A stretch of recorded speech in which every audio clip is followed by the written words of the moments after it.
বড় বৌদিকে নিয়ে যা মা কান্নাকাটি শুরু করেছে, তার উপরে আমার মনে হয় না মায়ের গলা দিয়ে আর স্বর বেরোবে। তারপরে বড় বৌদি জেলে লেপসি খাচ্ছে জানতে পারলে তো গলা শুকিয়ে কাঠি হয়ে যাবে। মন্দ বলিসনি সোমা,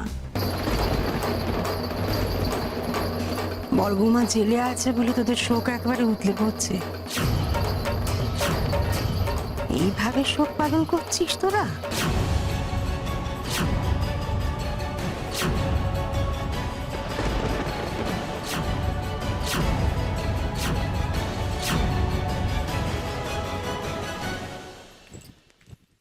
মা, তুমি এখানে? কেন রে সোমা, ভুল সময় এসে বললুম?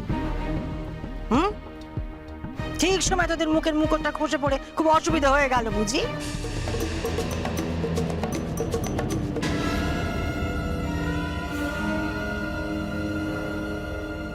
তোমরা মেজ বৌদিকে খুব বোকা ভাবো তাই না? ঠিক সময় কেমন মাকে এনে দাঁড় করিয়ে দিলাম। এবার দেখবো তোমরা কি করো। আমি তোমাকে বলেছিলাম না সোমা, আজ এসব থানা বানা বন্ধ করো, বন্ধ করো।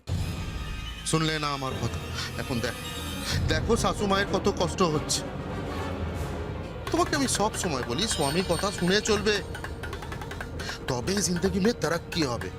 আমার কথা না শুনলে কিন্তু বড় বিপদ। আহারে, বদ্দি জেলে বলে আপনার খুব কষ্ট হচ্ছে তাই না?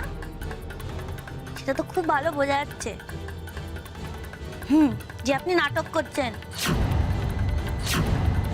কি ভাবেন আপনি? হ্যাঁ, এখন সোমাকে দোষ দিচ্ছেন? এই খাবারগুলো তো আপনি আনিয়েছেন, তাহলে ওকে দোষ দিচ্ছেন কেন?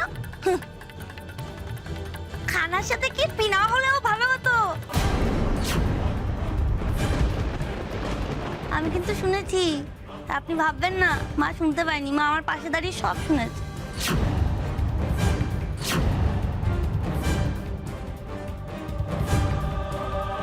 কি ভাবছো শশী?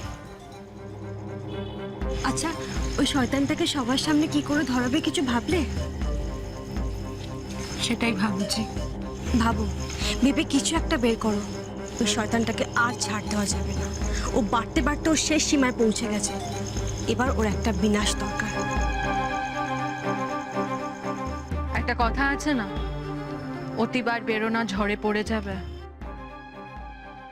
নরেশ কুমারের এবার পতন হবে, ঝড় উঠবে, এমন ঝড় যা আগে কেউ দেখেনি। সে তো বুঝলাম, কিন্তু কিভাবে?